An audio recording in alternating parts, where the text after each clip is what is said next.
NFT itu singkatan dari non-fungible token. Kalau itu saya tahu, itu bisa dihafalkan Pak. Ini makna sederhananya saya nggak ngerti nih Pak.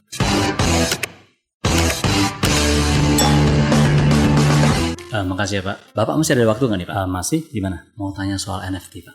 Ngapain kamu kasih Gorman Gozali ya? Iya sih Pak. Ini saya agak bingung tuh. Kok bisa ya ada orang jualan foto selfie semiliar tuh gimana tuh ceritanya? Saya bingung tuh Pak. Aku juga terus terang nggak habis pikir sih. Tapi nggak usah lah mikir gitu-gitu ngapain. Tapi terus terang saya penasaran Pak. Itu menurut Bapak gimana ya? Sepemahamanku sih ya. Itu karena foto selfie-nya itu dijadikan NFT. Ini semacam karya seni digital gitu lah. Saya NFT itu aja nggak ngerti loh saya. Itu apa sih Pak itu Pak? Lo kan bisa baca di internet. Banyak kan penjelasannya. Sudah Pak. Saya tuh baca banyak video. Itu malah jadi bingung. Baca banyak tulisan malah jadi pusing. Ini kayaknya saya perlu pencerahan dari Bapak. NFT itu singkatan dari non-fungible token. Kalau itu saya tahu. Itu bisa dihafalkan Pak. Ini makna sederhananya saya nggak ngerti. Token itu kan artinya suatu benda yang mewakili sesuatu gitu ya. Bisa mewakili perasaan, mewakili organisasi, mewakili lembaga, mewakili apresiasi, intinya gitu kan? Iya Pak, tapi kaitannya dengan NFT apa ini? Ya dalam hal ini token itu adalah simbol atau penanda gitu, ngerti kan? Enggak Pak. Oh dasar, udah gini aja kita bahas dengan cara lain aja deh. Ntar dulu Pak.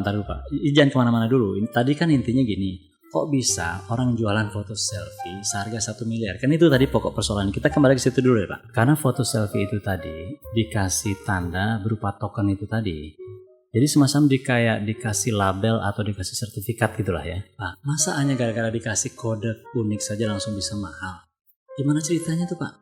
Yang benar aja. Tokennya itu unik, itu satu-satunya di dunia. Itu yang bikin dia istimewa. Tapi kan fotonya si Ghazali ini kan bisa diunduh, bisa di screenshot, bisa di share kemana-mana, bisa dibagi, bisa dikirim. Kan sama aja Pak. Iya, yang kamu unduh itu kan gak ada tokennya, beda dong. Gak paham saya Pak. Oke gini deh.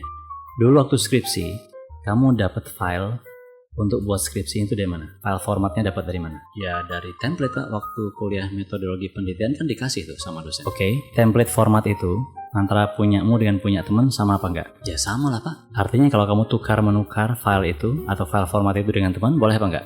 Ya bisa lah, kan ada bedanya. Oke, sekarang setelah kamu tulis ya, dari format itu kamu tulis skripsimu, itu file yang kamu punya dengan temanmu punya itu masih sama atau enggak? Ya beda lah Pak. Nah, kalau sekarang kamu diajak bertukar file skripsi dengan temanmu itu, kamu mau apa enggak? Ya enggak lah Pak, kan beda, gila apa? Nah, dari sini nih, file template format tadi, itu kan bisa dipertukarkan, betul? Betul.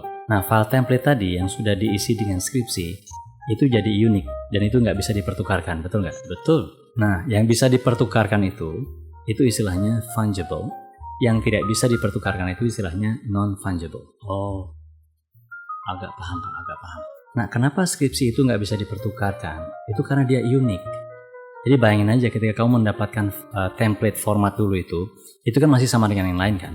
Nah, begitu kamu tulis skripsi di situ, itu sama dengan kamu memberi kode unik kepada file itu sehingga dia menjadi istimewa, menjadi beda dengan yang lain. Itulah yang kemudian kita sebut sebagai non-fungible token. Jadi skripsi yang sudah jadi itu unik hanya milik satu orang, itu non-fungible token istilahnya. Jadi foto si Ghazali itu awalnya juga seperti file template itu ya Pak ya? Iya, dan awalnya itu kan tidak bernilai istimewa kan. Kamu bisa unduh, bisa tukar, bisa sebar, dan bisa saling dipertukarkan filenya. Tapi begitu dia dikasih kode unik, dia jadi istimewa karena merupakan satu-satunya di dunia gitu ya Pak ya? Betul, seperti file skripsimu itu. Jadinya unik, istimewa, dan nggak bisa dipertukarkan. Oke. Saya ngerti logikanya Pak, tapi tetap aja saya nggak habis pikir tuh. Gimana ceritanya ada orang bisa jualan foto selfie 1,5 miliar? Sekarang gini Pak, saya punya loh foto selfie. Itu bisa laku 1,5 miliar nggak? Enggak kan? Aku nggak tahu sih, nggak yakin apakah itu akan bisa laku apa enggak ya. Tapi yang pasti secara teknis, kamu harus jadikan dulu fotomu itu sebagai NFT. Harus unik dulu kan? Gimana caranya Pak? Iya ada website yang melayani, salah satunya namanya OpenSea. Jadi intinya kamu coba pelajari aja di situ nanti. Caranya ada di situ lengkap. Jadi intinya ginilah sederhananya. Kamu unggah fotomu ke situ, ikutin segala macam prosedur. Kalau semuanya sudah beres berarti fotomu akan dikasih satu kode yang unik. Namanya token itu tadi. Jadi jadilah dia NFT. Akan laku berapa miliar tuh Pak? Nggak tahu, belum tentu laku juga sih. Nah itu dia Pak. Itu yang nggak habis pikir saya tuh. Kok ada orang yang mau beli foto selfie yang nggak jelas gitu dengan harga mahal mungkin puluhan, ratusan, bahkan miliaran. Itu nggak masuk akal menurut saya. Jujur aja ya, aku juga nggak paham sih. Tapi ini tebakanku ya. Yang membeli itu pasti menganggap foto selfie-nya si Ghazali ini bagus, istimewa, unik gitulah. Dia punya penilaian tersendiri terhadap foto itu. Yang bener aja. Apa uniknya, apa istimewanya foto wajahnya Ghazali itu, Pak? Ini yang beli mesti nggak waras ini, Pak, kalau menurut saya sih. Bisa jadi sih. Tapi kan kamu juga suka lukisannya Affandi kan, yang nggak jelas itu kan? Loh, beda dong, Pak. Lukisan Affandi itu kan mahakarya seni tinggi, Pak. Itu nggak bisa disamakan dengan foto selfie nggak jelas gitu dong, beda. Menurutku ya, lukisan Affandi itu nggak jelas, abstrak. Dan kalau disuruh beli, aku jelas-jelas nggak mau. Loh, nggak bisa gitu, Pak. Nggak bisa membandingkan sebuah mahakarya seni tinggi dengan foto murahan. Memangnya 1,5 miliar itu murah? Ya, karena orang gila aja itu. Ya itulah, semua kan serba relatif kan. Ada yang suka karya Affandi, ada yang nggak suka. Ada yang suka fotonya Ghazali, ada yang nggak suka. Biasa aja. Tapi Pak, lukisan Affandi itu kan indah, Pak. Itu karya seni, Pak. Oke, gini deh.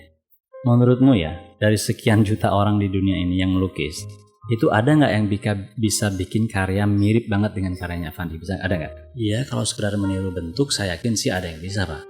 Tapi kan lukisan Affandi itu beda, Pak. Coba Pak bayangkan ya, itu tarikan kuasnya beda. Kemudian tekstur warnanya itu beda. Penarikan garisnya, ketegasan menarik garisnya itu beda. Itu khas banget gitu. Jadi intinya tuh nggak bisa disamain oleh yang lain gitu loh. Kamu mau bilang lukisan itu unik kan? Betul, unik Pak itu. Nah itu juga yang terjadi pada selfie-nya si Ghazali tadi.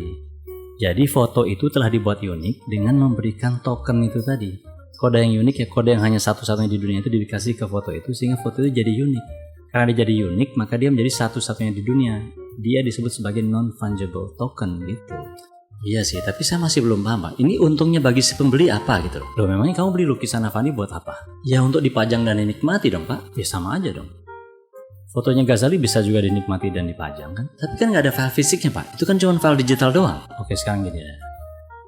Kalau sehari-hari ya, kalau kamu hitung, berapa lama kamu habiskan waktumu di dunia digital dan berapa lama di dunia nyata? Berapa jam kamu habiskan waktumu di HP misalnya? Ya itu enggak? Waduh, kayaknya lama banget ya Pak. Mungkin bisa 16 jam kali sehari. Nah itulah, jadi hidup orang itu kan lebih banyak di dunia digital sekarang. Jadi wajar dong mereka menikmati karya seninya pun berupa digital. Nah itulah NFT. Ada satu lagi Pak, lukisan Affandi itu bisa saya jual Pak. Itu bahkan harganya lebih mahal dari harga beli. Persis, NFT juga bisa dijual lagi. Siapa yang mau beli foto selfie nggak jelas harganya mahal banget lagi Pak? Lah emang ada yang mau beli lukisan Affandi yang nggak jelas itu? Oh pasti ada Pak. Kolektor kelas kakap pasti pengen banget beli lukisannya Affandi. NFT juga begitu. Ada kolektornya yang mau beli. Untuk apa Pak? Lah memang lukisannya Affandi buat apa? Ya Bapak nanya lagi. Ya untuk dipajang dan dinikmati dan bisa dijual lagi dong. Sama. NFT juga bisa dijual lagi. Bisa dinikmati, bisa dijual lagi. Oke Pak. Kalau logikanya saya paham ya Pak ya. Tapi tetap aja saya menangkap sesuatu yang nggak masuk akal di sini. Ini saya curiga Pak, ini kayaknya permainan deh. Permainan gimana? Kalau menurut saya ini ada orang yang sengaja Pak beli barang ini bentuk mafia gitu. Sehingga kesannya barang ini barang istimewa. Dan nanti dengan adanya kesan itu, ini akan muncul harga baru. Nanti kesannya atau kenyataannya harganya akan naik terus. Itu dugaan saya itu Pak. Bisa jadi sih, tapi itu kan terjadi juga di karya seni yang lain kan. Apa bedanya? Tapi gini Pak, menurut Bapak ini ada yang goreng nggak nih? Ya aku nggak tahu persis sih soal goreng-menggoreng ya, tapi kan sudah diakui juga kan bahwa yang membeli pertama karya Ghazali itu kan sebenarnya adalah bentuk apresiasi gitu. Mereka yang menghargai karyanya si Ghazali ini. Alah, apa yang perlu diapresiasi dari foto selfie Pak? Loh, kita juga harus lihat dari sisi yang lain dong, dari usaha kerasnya misalnya. Dia kan mengambil foto itu selama 5 tahun kan secara konsisten. Itu nggak mudah loh untuk menjadi konsisten seperti itu. Itu harus kita hargai dan itu mungkin yang dihargai orang lain sebagai sesuatu yang bernilai tinggi gitu. Iya sih Pak, konsisten itu memang sulit sih ya. Ya sulit lah. Orang kamu disuruh bimbingan skripsi konsisten seminggu sekali aja bingung. Kadang-kadang gak dateng enggak. Sorry Pak, sorry. Ya jadi intinya gitulah. Orang yang beli awalnya itu memang sebagai bentuk apresiasi tadinya. Atau ada juga yang iseng gitu. Cuman orang-orang yang sudah beli itu kan punya komunitas mereka. Nah mereka kemudian sebarkan di komunitasnya itu. Tidak saja dalam negeri, mereka sebarkan juga di luar negeri. Ternyata sambutan orang-orang itu tidak hanya dalam negeri ya, itu bagus dan pada beli semua gitu, ya kan? Jadi ini hasil gorengan kan Pak ya? Ya kita nggak bisa bilang gitu juga, tapi memang kenyataannya ada kekuatan komunitas ya, yang memang membuat karya ini terjual lebih tinggi. Nah benar Pak. Jadi ini laku bukan karena nilai seninya Pak, tapi karena ada komunitas yang mendorong, karena mereka punya kepentingan aja, bukannya itu hal biasa. Ini terjadi juga pada karya-karya lainnya kan? Iya sih Pak. Pak, mumpung kita lagi cerita Pak, saya jadi penasaran nih. Kalau blockchain itu apa sih Pak? Oke, ini kita bahas di podcast selanjutnya aja gimana?